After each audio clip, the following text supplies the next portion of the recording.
এদিকে দেখ, এদিকে দেখ। तेरी नजरों ने दिल का किया जो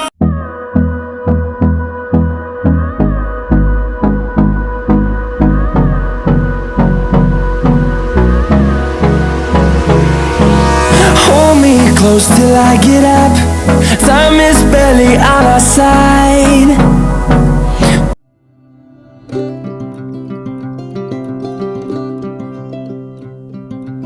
নমস্কার, কেমন আছেন সবাই? ব্লগার বাবুর আরও একটি ব্লগে আপনাদের সবাইকে স্বাগত জানাই।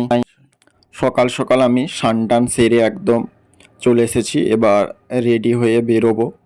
আর আপনারা তো আমার ব্লগটির থাম্বনেল দেখে বুঝতেই পেরে গেছেন যে আজকে কোন টপিকে ব্লগটি হচ্ছে। তো আমি আজকে এই কুর্তাটা আর লুঙ্গিটাই পরবো, জিন্স প্যান্টটা আবার পরে মানে ঈদ পরে এসে পরবো। আর আত্মর সুরমাগুলো ছিল, ওগুলো পরে টোরে একদম আমি মসজিদে চলে এলাম। এখানে এসে একটু সুন্নত নামাজটা পড়লাম, পড়ে এখান থেকে তারপরে ঈদগাহের দিকে রওনা দিচ্ছিলাম। এই যে একদম আমাদের মসজিদ আর ঈদগাহ সামনাসামনি একদম, এখানে সবাই একসাথে আর কি ঈদ পড়া হয়। যে ঈদ পড়া হবে তার আগে আমি একটু ভিডিও করছিলাম আর নিজেকেও একটু দেখিয়ে দিলাম, তার কি বলবো।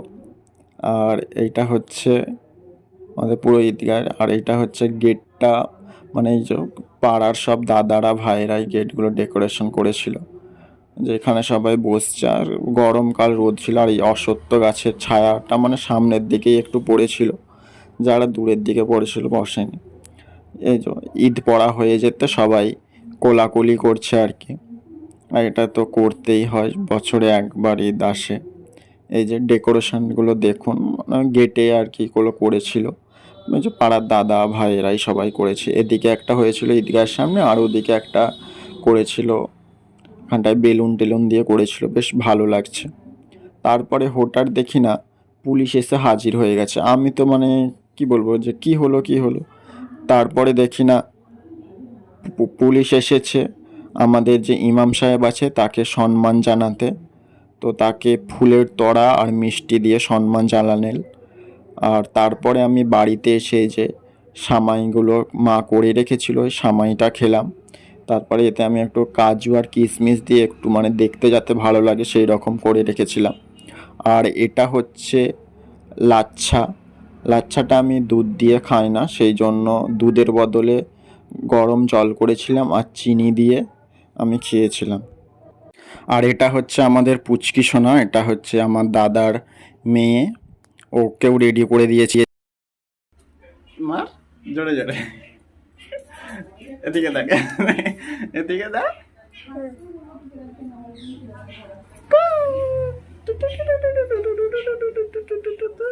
আর এই যে পুচকিকে নিয়ে আমি বেরিয়ে পড়েছি, তো একটু পাড়ার দিকে যাচ্ছি একে নিয়ে ঘুরতে।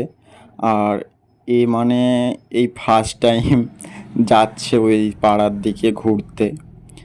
আর ওর এটা ফার্স্ট ঈদ, মানে যতদিন থেকে মানে হাঁটতে চলতে পেরেছে।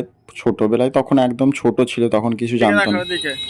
এই যে আমি নিয়ে যাচ্ছি, ও কোলে কোলে যাবে না, আবার বললো হেঁটে যাওয়ার জন্য, নামার জন্য আর কি ছটফট করছিল, সেই জন্য ওকে হাঁটিয়ে হাঁটিয়ে একটু নিয়ে গেলাম।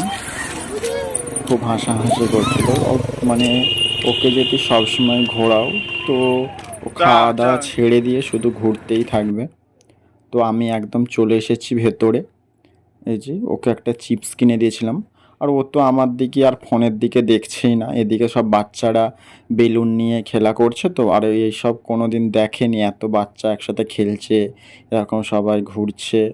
তো ওর এগুলো দেখে মানে ভালো লাগছিল, সেই জন্য ও নামবে বলছে খেলার জন্য। তারপরে এই যে ওখানে সব বাচ্চারা খেলছিল, আর এইটা যে দেখাচ্ছিলাম প্রথমে, সেটা আবার একটু দেখালাম আর কি আপনাদেরকে এদিক থেকে। তো ওকেও নামিয়ে দিয়েছি, ও যে বাচ্চাদের সাথে খেলতে যাচ্ছে, বেলুন নেমে বলে ও তাদের সাথে কাড়াকাড়ি করছিল।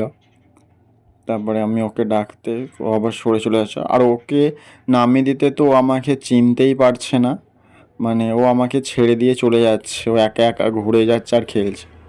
আর যে যে এখানে বেলুন দেখতে পাচ্ছে গেটটাতে, গেট দিয়ে বেলুনগুলো মানে শুধু ছিঁড়ে নিয়ে নিচ্ছে আর কি, বেলুনগুলো নেবে বলে প্রচুরই করছিল। তারপরে আর একটা বাচ্চাকে বললাম যে বেলুন দিতে, ওই যে সেকে দুটো বেলুন দিল, নিয়ে একদম ছোটাছুটি ফেলে দিয়েছে। তো বেলুন একটা ফাটিয়ে দিয়েছিল, আর একটা তার বাচ্চাটাকে দিয়ে দিয়েছিলাম, সেই বাচ্চাটাকে। তারপর ওকে একটু আমার মামা বাড়ির ওদিক থেকে ঘুরিয়ে নিয়ে এলাম। কি ভাই আলে আলে এবার বাড়ির দিকে রওনা দেব, সেই জন্য বাড়িতে যাওয়ার আগে মায়ের জন্য আর বাড়ির সবার জন্য একটু আলু কাবলি চানা আড়ে নিয়ে গেলাম। এই যে সব কিছু নিয়ে আবার মেন রাস্তায় আমাদের চলে এলাম, এখান থেকে এবার বাড়ি চলে যাব। তো আজকের ব্লগটি এই পর্যন্তই ছিল, আবার একটি ব্লগে আপনাদের সাথে দেখা হবে। Tata tata.